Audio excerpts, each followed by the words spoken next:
ভগবান শ্রীরামকৃষ্ণ। প্রতাপের ভাই এসেছিল, এখানে কদিন ছিল, কাজকর্ম নাই, বলে আমি এখানেই থাকব। শুনলাম মাক ছেলেকে সব শ্বশুরবাড়ি রেখেছে, অনেকগুলি ছেলেপুলে। আমি খুব বকলুম, দেখো দেখি ছেলেপিলে হয়েছে, তাদের কি ওপাড়ার লোক খাওয়াবে দাওয়াবে, মানুষ করবে?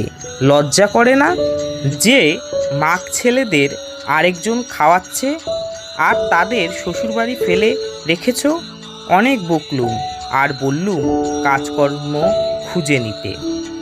ভগবান শ্রীরামকৃষ্ণ পিতার কর্তব্য প্রসঙ্গে কি বলেছেন তা আলোচনা করা হলো কথামৃত থেকে।